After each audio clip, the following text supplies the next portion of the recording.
मजलिस इत्तेहादुल मुस्लिमीन के सदर व रुकन पार्लियामेंट हैदराबाद बैरिस्टर असदुद्दीन अवैसी ने आज हैदराबाद में पार्टी के हेडक्वार्टर दारुस्सलाम में मीडिया कॉन्फ्रेंस से खिताब किया।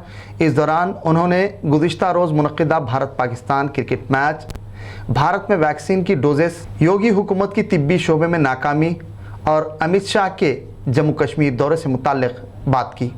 देखिए, जहाँ तक मेरी बात है, मैं तो ये कहा था कि ये मैच ही नहीं खेलना चाहिए हमको पाकिस्तान से, क्योंकि हमारे सिपाही कश्मीर में मर रहे हैं और उनकी हत्या का कारण पड़ोसी देश से आने वाले टेररिस्ट हैं। मैं तो ओपनली कहा था सरकार से, मैं तो ये भी सरकार से सवाल किया, मोदी सरकार से, कि क्या वो उन पीड़ित परिवार से कहेंगे जिन्होंने अपने बहादुर सिपाहियों को कहा कि आप भी कल क्रिकेट मैच देखिए। अब रहा सवाल जहाँ तक कि मोहम्मद शमी को निशाना बनाया जा रहा है कल के क्रिकेट मैच की हार का, ये तो ये बताता है कि फ़िरक़ा परस्ती, रेडिकलाइजेशन और हेट्रेड मुस्लिम्स के ताल्लुक़ से कितना बढ़ चुका है। एक टीम में 11 खिलाड़ी होते हैं, 11 खिलाड़ी में एक मुसलमान होता है, तो आप उसको टारगेट कर रहे हैं लोग। भाई, खेल में तो जीत हार होती है ना, कोई टीम जीतती है, कोई हारती है। तो इसमें एक मोहम्मद शमी को टारगेट करना ये बताता है कि हेट्रेड, रेडिकलाइजेशन और कम्युनलाइजेशन कितना बढ़ चुका है और कौन फैला रहा है इसको। ये तो जवाब देना पड़ेगा। क्या बीजेपी की सरकार कंडेम करेंगी उन लोगों को जो आज एक 11 में से एक प्लेयर को जो सोशल मीडिया पर उसको ट्रोल किया जा रहा है, उसको अनाप शनाप उसके बारे में बकवास बका जा रहा है। ये शर्म की बात है, अफसोस की बात है। वो तो इंडिया की टीम के लिए खेल रहा था ना। सर, उत्तर प्रदेश में प्रधानमंत्री जी की रैली हो रही है, अभी काशी में चल रहा है, थोड़ी देर पहले सिद्धार्थनगर में हुआ। मेडिकल सुविधाओं को लेकर काफ़ी बात कही जा रही है, कई चीज़ों का उद्घाटन कर रहे हैं और उसमें योगी जी ने भी कहा कि आज़ादी के बाद जो मेडिकल सुविधाओं से वंचित रह के जिनकी मौतें हो गई, उन लोगों को एक तरह से ये श्रद्धांजलि होगी, जो सुविधाएँ दी जा रही हैं। तो योगी को श्रद्धांजलि दो बोलिए, जो गंगा पे लाशें तीर रही थी, जो नदी के किनारे जो कुत्ते लोच कर लाशों को खा रहे थे, उनको भी श्रद्धांजलि बोलेंगे उनके लिए। वो जिनको जलाने के लिए लकड़ी नहीं मिली, अंतिम संस्कार के लिए, दफनाने के लिए ज़मीन नहीं मिली, उनके बारे में बताइए। योगी ये कहना चाह रहे हैं? योगी को ये भी कहना चाहिए ना, उनको भी दीजिए आप, फिर बताइए उनके बारे में क्यों नहीं बोलते योगी। ये तो ड्रामा कर रहे हैं। आपको हम आपको फिगर्स दे रहे हैं कि उत्तर प्रदेश सरकार में आज शॉर्टफॉल है सब सेंटर्स का 13,944 का। आपके लिए 40% इसमें शॉर्टफॉल है।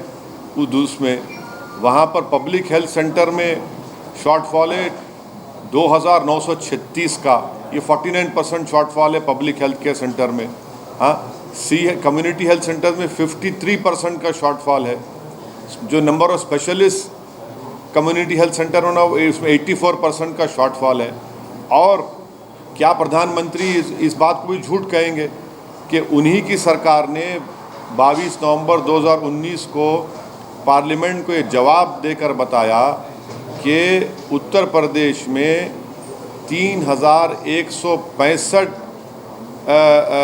सीट्स वैकेंट हैं डॉक्टर्स के। ये जवाब में दिया था।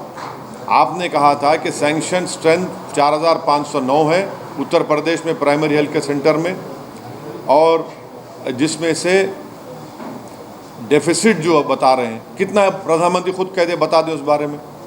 और दूसरी बात यह है कि उत्तर प्रदेश में सिर्फ 6% हाउस होल्ड, उसमें से आदमी हेल्थ स्कीम और हेल्थ इंश्योरेंस में कवर्ड है। तीसरा, क्या ये भी झूठ है कि इस साल जून 2021 तक उत्तर प्रदेश में सिर्फ 975 लोगों का ट्रीटमेंट हुआ आयुष्मान भारत में, और टेस्ट जो हुए सिर्फ 1,530 के करीब। कौन सी बात कर रहे हैं? जवाब पार्लियामेंट में एक दे रहे हैं और बोल रहे हैं एक भाषण में अपने। लेकिन सर, सुधार तो हुआ है। प्रधानमंत्री ने भी तारीफ किया कि दिमागी बुखार से इतने बच्चे मरते थे, लेकिन कंट्रोल किया गया। ये तो प्रधानमंत्री को ये पूछना चाहिए कि गोरखपुर में जो दिमागी बुखार से जो लोग बच्चे मर गए थे, उसमें एक डॉक्टर था कफील, उसको क्यों निकाला आपने? वो भी तो मान लीजिए ना। ये क्यों नहीं मानते सच्चाई को? आप प्रधानमंत्री को मानना चाहिए इस बारे में भी।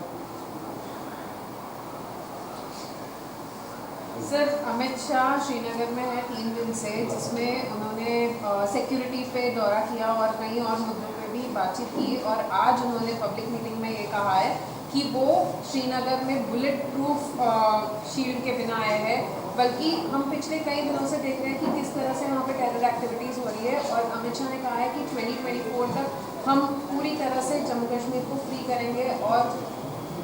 और क्या है, बुलेट प्रूफ गाड़ी में वो आए हैं।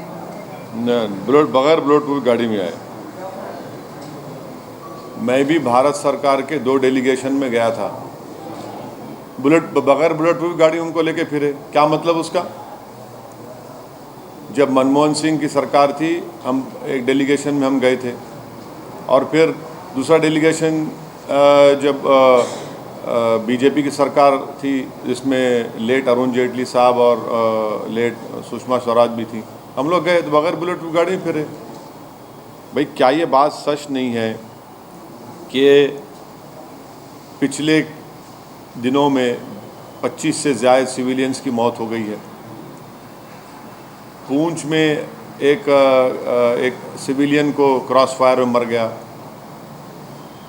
हाँ, और तीसरा ये कि आप 15-16 साल पहले जो टेररिस्ट पकड़े गया था जेल में, पाकिस्तान से जो आया था, उसको आप लेकर जाते हैं और बोलते हैं क्रॉस फायर में मर गया। तो फिर जेल में वो किससे बात कर रहा था? जेलर को सस्पेंड करना चाहिए। चौथी बात यह है कि वैली में कितने मोटरसाइकिल को आपने रोक के रख लिया, 2 व्हीलर्स को। वहाँ पर छोटे स्कूल के बच्चों के बैग की चेकिंग हो रही है। ये सब क्या हो रहा है? फिर हमको भी गाड़ी बगैर बुलेट गाड़ी में लेके फिरे थे। सवाल ये नहीं है ना, सवाल ये है कि वहाँ पर ये हत्याएं जो हो रही है, यहाँ पर जो हमारे सिपाही मारे जा रहे हैं, उसके बारे में सरकार के पास कोई एक्शन प्लान ही नहीं है। सर, 9 करोड़ की करीब डोज हो गया वैक्सीनेशन का, पूरा सेलिब्रेशन वहाँ में भी सेलिब्रेट किया गया। देखिए, चीन ने 200 करोड़ वैक्सीनेशन लगा दिया चीन में, और वो किया उन्होंने सितंबर में। भारत में 100 करोड़ यकीनन वैक्सीनेशन लगाए गए हैं। कितने भारतीयों को लगाए डबल डोज? सिर्फ 31%। और फिर यही मोदी सरकार ने कहा था कि 31 दिसंबर 2021 तक सबको डोज लग जाएगा, 2 डोज लग जाएंगे। उस वक्त के जो इंफॉर्मेशन ब्रॉडकास्टिंग मिनिस्टर थे, उन्होंने पब्लिकली सरकार की तरफ से स्टेटमेंट दिया, तो भी झूठ साबित हुआ। क्या आप 2 महीने में इतने इंजेक्शन वैक्सीनेशन लगा पाएंगे? नहीं लगा पाएंगे। अगर यही रफ्तार चली तो आइंदा साल 22 मार्च अप्रैल तक 2 डोज लगेंगे लोगों को, पूरी जनता को। और दूसरी बात, प्रधानमंत्री बोलते बगैर वीआईपी कल्चर। अरे 25% तो लोग अब खुद लगा लिए ना, उसमें सरकार का क्या रोल रहा? 30% प्रधानमंत्री बोलते कि मेड इन इंडिया। कहाँ मेड इन इंडिया है ये? 90% तो ऑक्सफोर्ड जेनेका की वैक्सीनेशन लगाई गई है, और वो बनाई गई बरतानिया में। उसको बनाने का इंतज़ाम यहाँ पर पूना की फैक्ट्री को दिया गया। 10% यस, जो 10% वैक्सीनेशन लगाई गई वो भारत में बनी। 90% तो वो तो इंग्लैंड बरतानिया की बनाया गया है, वहाँ बनाया गया है। तो इस पर भी सच्चाई नहीं है।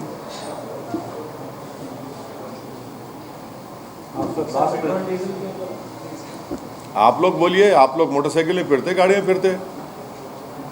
भारत में इतने लोग, नौजवान लोग, काम करने वाले लोग, मेहनत कश लोग, सब मोटरसाइकिल पे फिरते, और उनको पेट्रोल डालना पड़ रहा अपनी गाड़ी में।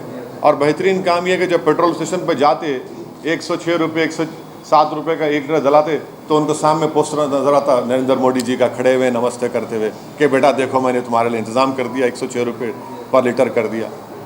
वो भी तो श्रद्धांजलि दे रहे हैं वहाँ पर उनको। सर, उत्तर प्रदेश में आप कह रहे हैं प्रधानमंत्री जी काशी में गए, आप भी जाएंगे? कहाँ पे? बनारस। उत्तर प्रदेश के जहाँ जहाँ विधानसभा पे हम लड़ेंगे वहाँ जाकर कैंपेन करेंगे। क्यों नहीं करेंगे कैंपेन?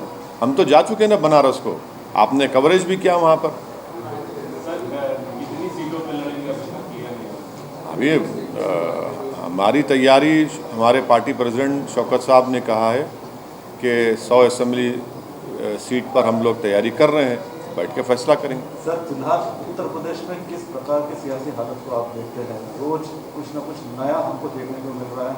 इधर से उधर से इधर आयाराम गयाराम बहुत देखने को मिल रहा है। आप पर भी उसका जो है असर आपको देखने को मिल रहा है।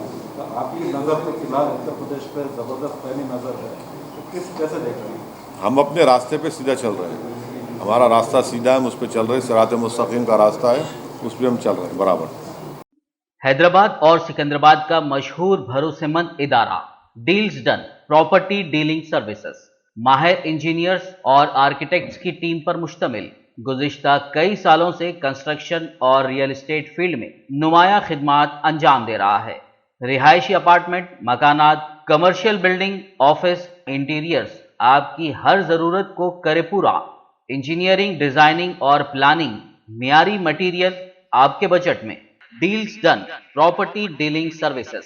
घर बनवाना हो या खरीदना हो या फिर बेचना, आपके बजट में आपके पसंदीदा मुकाम पर हम कराएंगे दस्तयाब। मजीद तफसीलात के लिए रब्त करिए 9849 363 888 939 055 8802 8686 78 110 8919 72 3020।